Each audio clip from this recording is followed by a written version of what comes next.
In Baghdad over the last day, there was a sense of crisis. American diplomats trapped in the embassy. U.S. troops on the embassy roof ready to fire into crowds. Today, the siege outside the embassy is winding down, but the larger U.S.-Iran tensions remain high. After the most significant standoff outside a U.S. embassy in years, demonstrators in Baghdad today stood down and declared victory. After we achieved what we intended here, we pulled out from this place triumphantly, and we soaked America's nose in dirt. For 24 hours, supporters of the Iran-backed militia Kataib Hezbollah staged a sit-in and scaled the embassy walls and broke the reception area's windows. They demanded the U.S. close the embassy and withdraw its more than 5,000 troops from Iraq. They were responding to Sunday's U.S. airstrikes against members of the same militia. The U.S. blames the group for killing an American military contractor and attacking U.S. bases in Iraq 11 times in the last 2 months. On CBS News yesterday, Secretary of State Mike Pompeo blamed the Iranian government. This is state-sponsored terror. This is Iranian-backed terrorism that took place that threatened American interests. During the sit-in, U.S. troops fired tear gas and stun grenades to push back demonstrators. Helicopters flew over the embassy and dropped flares. And the U.S. reinforced the embassy, deploying Marines from Kuwait and 750 additional soldiers from the U.S. The U.S. was concerned Iraqi forces alone couldn't handle the situation. At first, Iraqi forces allowed demonstrators to stream toward the embassy inside the normally restricted green zone. Eventually, they tried to act as a buffer between demonstrators and American troops, and today they continue to act as security. But the end of the crisis in Baghdad does not reduce larger U.S.-Iran tensions. Yesterday, President Trump tweeted that Iran, quote, will pay a very big price. This is not a warning, it is a threat. Happy New Year. Today, Iran's supreme leader Ayatollah Ali Khamenei denied Iran played a role and mocked President Trump. That gentleman has again tweeted. They tweet, speak, or write articles, and he has said that we see Iran responsible for this situation in Iraq, that Iran is controlling this, and we will respond to Iran. First, you can't do a damn thing. This has nothing to do with Iran. Second, be logical. Outside the embassy, there are still a few hundred holdouts, and a few miles away, a separate demonstration. Thousands of anti-corruption protesters fill Baghdad's Tahrir Square. They've been in the streets since October, demanding less sectarianism and more economic opportunity for all Iraqis. Now, two people with firsthand experience with the politics and the parties involved in the embassy standoff. Serkaut Shams is a member of the Iraqi parliament representing the Kurdistan region. He joins me from the city of Sulaymaniyah. And Douglas Silliman, the U.S. ambassador to Iraq until early last year. He is now the president of the Arab Gulf States Institute, a Washington think tank. Serkaut Shams, the siege is over, but do you right now have criticism of both the Iraqi forces that allowed some of these protesters, these demonstrators, these members of the militia to get so close to the embassy, and do you have criticism of what started this, the U.S. airstrikes in Iraq over the weekend? Right. Both countries to blame, both parties to blame for the starting of this crisis.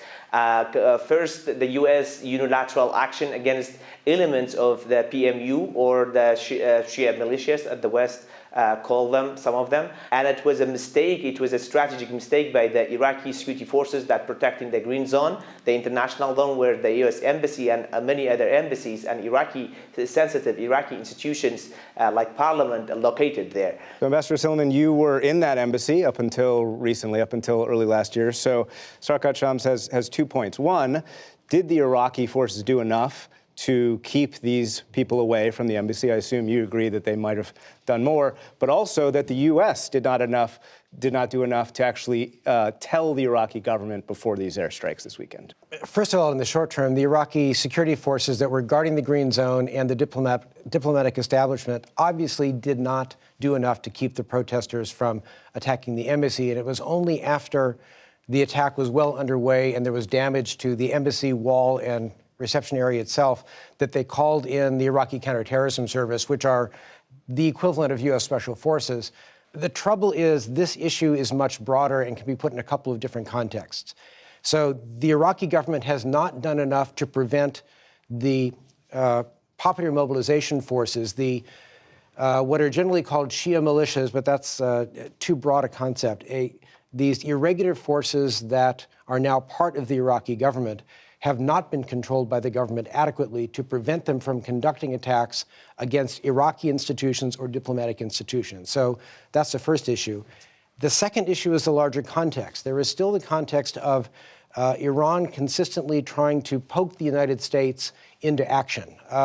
You saw this in the Gulf of Oman months and months ago, the shooting down of the U.S. drone, and more recently in October, the attacks on Saudi Arabian oil installations conducted by Iran, looking for that pressure point that is going to get the United States to react, or hopefully in Iran's eyes, overreact to the Iranian provocation. And up until this attack that killed an American, there was not a U.S. military response. Sarkar Shams, there has been a push by the same militia that we saw doing these attacks and this demonstration outside the embassy to evict the U.S. from Iraq. Will Parliament now be more likely to take up the question of evicting the U.S. from Iraq? I don't think so. It's going to happen in the Parliament. First of all, it was not the Parliament who invited the U.S. Army to Iraq. It was the Prime Minister, then Prime Minister Haider al-Abadi, and came at the invite and request of the Iraqi government, not the Parliament. If the Iraqi government doesn't need them, if the Iraqi military doesn't need U.S. Army, which I think they need them now, they can just ask them to leave, and they will leave eventually in a few days. We don't need a bill in the Parliament to push the foreign forces, taking the issue, the crisis to the Parliament, which means these leaders, they don't want the U.S. forces to leave, they just want to show up and just make it a case for their people, to satisfy their people. That's not a real step toward removing U.S. forces in Iraq. That's just a political show. Mr. Shams, are you worried that the U.S. military response plays into Iran's hand? Iran has been goading the U.S. to attack. And are you worried that Iraq is becoming the main theater for a proxy war between the U.S. and Iran? That's already happening, and that's the fear of all Iraqis, including even the Kurdish government, Iraq to be transformed to a proxy war between the two nations. Both nations are important to Iraq. Both they have strategic relations with Iraq, and we cannot ignore and favor one over another one. What we want is both countries to have their conflict resolved elsewhere, not in Iraq.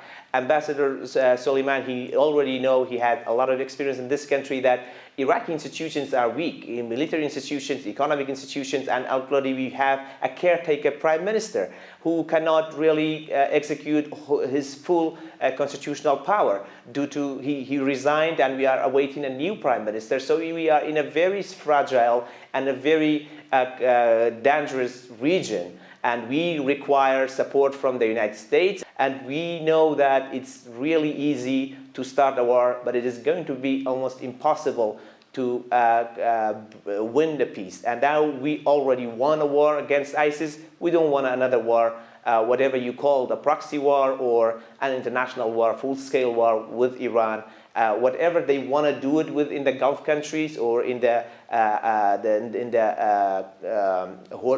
Hormuz or any other places, that's something, an international crisis. But what we don't want is, and the last thing we want is another war on our land between the U.S. especially and Iran or its proxy.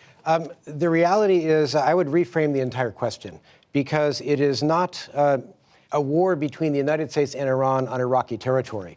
The goals of the United States in Iraq are internationally recognized. We have got a 17-country coalition to help Iraq defeat ISIS finally and to train and mentor the military. We've been working with the IMF, the World Bank, the United Nations, the European Union, NATO, and a number of other international organizations to build Iraqi institutions so that Iraq can be an independent sovereign state and exercise its own sovereignty positively in the international community.